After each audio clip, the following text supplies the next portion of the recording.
and the younger of them said to his father, "Father, give me the share of property that is coming to me." And he divided his property between them. Not many days later, the younger son gathered all he had and took a journey into a far country, and there he squandered his property in reckless living. And when he had spent everything, a severe famine arose in that country, and he began to be in need. So he went and hired himself out to one of the citizens of that country, who sent him into his fields to feed pigs. And he was longing to be fed with the pods that the pigs ate, and no one gave him anything. But when he came to himself, he said, "How many of my father's hired servants have more than enough bread? But I perish here with hunger.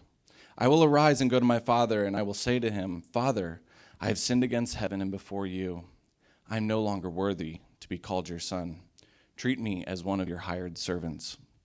And he arose and came to his father. But while he was still a long way off, his father saw him and felt compassion, and ran and embraced him and kissed him. And the son said to him, 'Father, I have sinned against heaven and before you. I am no longer worthy to be called your son.' But the father said to his servants, 'Bring quickly the best robe and put it on him, and put a ring on his hand and shoes on his feet, and bring the fattened calf and kill it, and let us eat and celebrate. For this my son was dead and is alive again. He was lost and is found.' And they began to celebrate. Now his older son was in the field, and as he came and drew near to the house, he heard music and dancing. And he called one of the servants and asked what these things meant. And he said to him, 'Your brother has come, and your father has killed the fattened calf, because he has received him back safe and sound.' But he was angry and refused to go in. His father came out and entreated him, but he answered his father, 'Look, these many years I've served you, and I've never disobeyed your command. Yet you never gave me a young goat, that I might celebrate with my friends. But when this son of yours came, who has devoured your property with prostitutes, you killed the fattened calf for him.' And he said to him, 'Son, you are always with me, and all that is mine is yours. It was fitting to celebrate and be glad. For this your brother was dead and is alive. He was lost and is found.'" This is the word of the Lord. You may be seated. Well, good morning. My name is Mark. I'm on staff here at Restoration, and really glad to see everybody here. Whether you call this your church home, or you're looking for a new place, or you just popped in for the first time, welcome. We're really glad to have you here. And if you were here last week, and what we just read sounds really familiar, you're not going crazy. We're spending the first 3 weeks of this year looking at the parable of the prodigal son. And we're spending 3 weeks on it because there's really 3 routes that it shows that you can take to see if you're in a right relationship with God. 3 ways that you can relate to God. And to flesh these out, we're spending time on one of the most famous stories that Jesus told. A parable, which is a story that didn't necessarily happen, but it has truths in it to get the point across. And the parable of the prodigal son is so famous and so well known, it's just kind of wormed its way into movies and books. Like if you've ever heard somebody say, "Oh, the prodigal son returns," that's what they're talking about. They're talking about this younger son who went away and kind of comes back. The younger son who tells his father that he wants his inheritance now instead of waiting until he dies.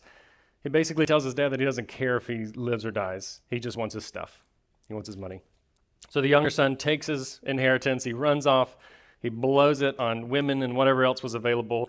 He runs out of money, and then he kind of finds himself in this miserable life of feeding pigs. And he's so hungry, and he doesn't have a home, that he just wants to eat pig slop. And they finally realize, he says, "Man, my dad's servants have it better than I do. I'll just go back to him and ask if I can just be a servant in his house." And so he comes to his senses. He starts the trek home. And instead of taking him up on his offer to be a servant, his dad throws a party instead for him. He welcomes him in. He doesn't mention a thing about how the family's been disgraced and dishonored. The father just welcomes him home with open arms. It's a beautiful story about the heart of God who extends his love even towards those who have spit in his face time and time again. It's what we celebrate every Sunday at this table, right? That the work of Jesus, dying on the cross, dying so that his enemies could become his friends. Jesus experiencing death on behalf of his people and defeating death 3 days later, so that as the father in the story says, those who were dead are now alive. That's the story of the gospel. That's the story of you if you follow Jesus. Jesus' parable about the younger son just latches onto our hearts because you know how often you and I have gone against God and against each other and yet to hear the words of a loving, caring Heavenly Father who would forgive every misstep, every time you went against somebody, every time you said something against somebody, a God who would take all of our disordered loves and realign them. That's the deepest longing of our heart, is it not, for all of us? To have a home where no matter how far off you strayed, there's a homecoming party just waiting to be thrown without any comments about where you've been, what you've done, or who you've been with. There's a good reason why this teaching of Jesus is so well known. And the best part of it all is that it's true. This is God's posture towards his people, towards men and women who have realized that living for themselves just isn't cutting it, and that life in the Father's house is better than having a fortune at your fingertips to spend on whatever you want. That's the story of the younger brother we looked at last week. This week, we're going to be looking at the older brother. And fair warning, it's not nearly as feel-good initially, and it's going to hit really close to home to a lot of us. Both of the sons in this story, they're coming to the